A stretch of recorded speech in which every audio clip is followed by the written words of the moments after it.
We know it as Bethany beyond the Jordan. On the east bank of the Jordan River, this is the exact location where Christians believe Jesus was baptized. I've come here to meet with the custodian and regional political leader, King Abdullah II of Jordan. Great to have you back. How's everything? Very well. How are you? All is well? Nice to see you. Come, please.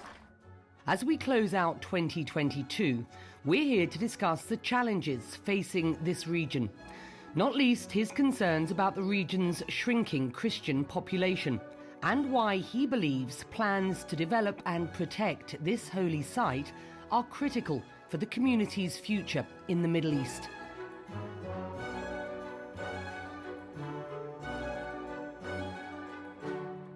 Absolute pleasure to have you. I want to talk about why we're here and the significance of this site, but I do want to start with your speech at the UNGA this year, because I think it's very pertinent to what we are going to discuss. You began your address by saying there are alarm bells. Numerous crises batter our world, crises that are increasingly interlocked. Regional conflicts with international impact. Today, the future of Jerusalem is an urgent concern. The city is holy to billions of Muslims, Christians, and Jews around the world. Undermining Jerusalem's legal and historical status quo triggers global tensions and deepens religious divides. The holy city must not be a place for hatred and division. Can you just reflect on 2022? Jerusalem, we've always believed, is a city that should bring us all together. But unfortunately, it's used by extremists on all sides to create conflict and violence. And the violence really did pick up in the spring. We are the custodians of both the Christian and Muslim holy sites in Jerusalem. My concern is that there are challenges that the churches are facing from policies on the ground. If we continue to use Jerusalem as a soapbox for politics, things can get out of control really, really quickly. You described Christianity in Jerusalem as under fire. Can you just explain a little further? We are fortunate in this country and in Jerusalem to have the oldest Arab Christian community in the world. They've been here for 2,000 years. Over the past several years, we're seeing that they have become under pressure as a community. So the numbers are dropping, which is, I think, an alarm bell to all of us. 2022 has turned out to be the deadliest year for the Israeli-Palestinian conflict in 2 decades. And Jerusalem is a major flashpoint. There are fears of a third intifada possibly on the horizon. How concerned are you about that prospect? We have to be concerned about a next intifada. And if that happens, that's a complete breakdown of law and order, and one that neither the Israelis or the Palestinians will benefit from.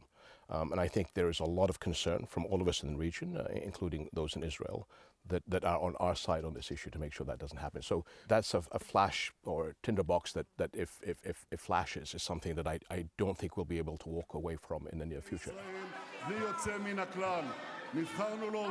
Benjamin Netanyahu is back in power. A Jordanian commentator has described that result as Jordan's worst nightmare. Is it? At the end of the day, the Israeli people have the right to pick whoever they want to lead them. And I think we're all big boys here. Looking at the larger picture, we're all prepared to move on. So we will work with anybody and everybody as long as we can bring people together. The new Israeli government will likely be the most right-wing in Israeli history, including incoming National Security Advisor Ben-Gvir. He has a long history of inciting violence against Arabs and Palestinians. Pending new legislation, he could assume authority over the police force, including law enforcement at Jerusalem's holy sites. As custodian of those sites, do you believe the status quo and your role is threatened? So you're always going to get those people that will try and push that, and that is a concern. But I don't think those individuals are under just a Jordanian microscope. They're under an international microscope. So You know, we've learned, as we always say, living between Iraq and a hard place, that you know, this is just another Tuesday for us. If people want to get into a conflict with us, we're quite prepared. I always like to believe that let's look at the glass half full, but we have certain red lines, and if people want to push those red lines, then we will deal with that. But I have to believe that there's a lot of people in Israel also that are concerned as much as we are. And as a Muslim leader, let me say clearly that we are committed to defending the rights, the precious heritage, and the historic identity of the Christian people of our region. Can you just expand on Jordan's role in promoting stability? Jordan has been a refuge to early Christians and to Jesus Christ himself, who came here escaping persecution. This is, I think, something that we have always inherited. My great-great-grandfather, Sharif Hussein, gave sanctity to Armenian Christians that were looking for safety and security. And recently, over the past few years, as you've watched, the actions of Daesh in Syria and Iraq, looking after Iraqi Christians and Syrian Christians here. If we don't have any Christians in the region, I think that's a disaster for all of us. They're part of our past, they're part of our present, and they must be part of our future.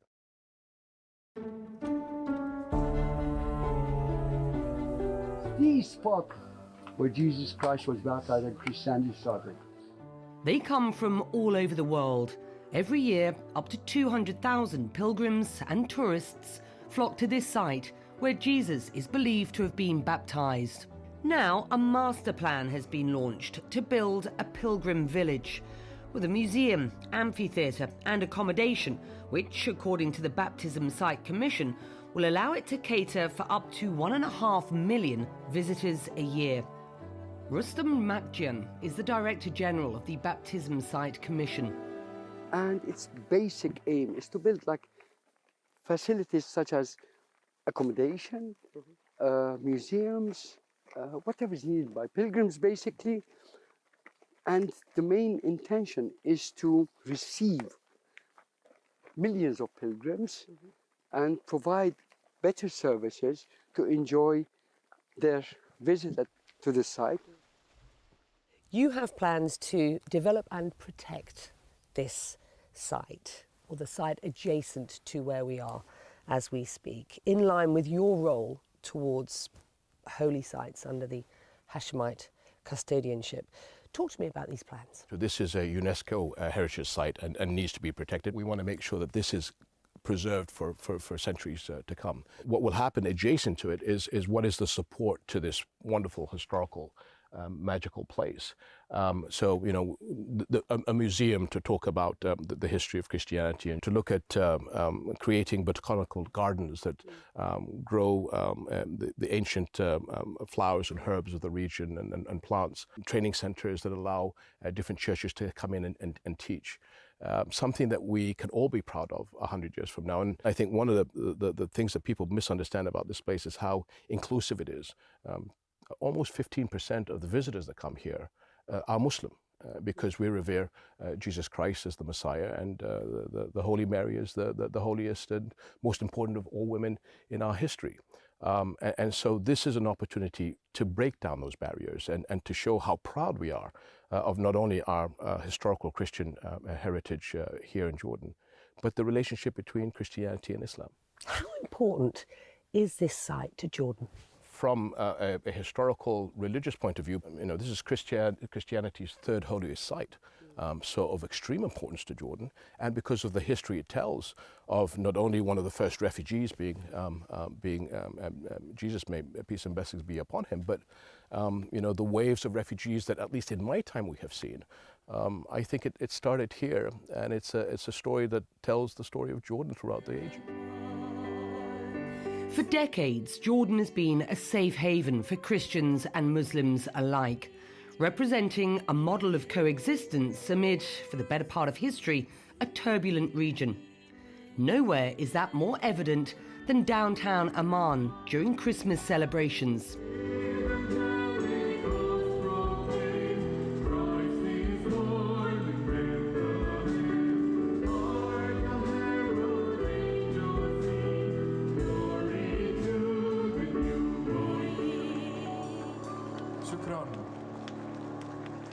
Your Majesty, this project is one that will begin, one hopes, in 2023.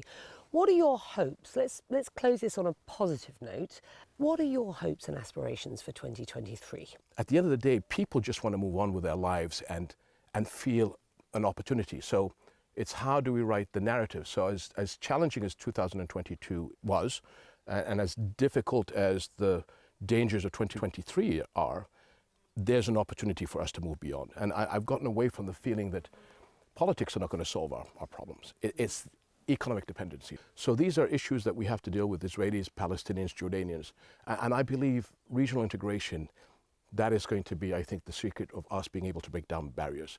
When I am invested in your success, because your success and my success at the end of the day means that we can move forward. Whatever people think about integration of Israel into the region, which is extremely important, that's not going to happen unless there's a future for the Palestinians. You've seen that recently through the Moroccan football team. And that's just a sort of a slight insight that at the end of the day, whatever the leaders do, if we can't solve this problem, the street are naturally going to be sympathetic to the Palestinian cause. So we need to build as opposed to destroy. Super. Thank you very much indeed. Thank you. Wonderful. Thank you, Becky. Thank you very much. Thank you.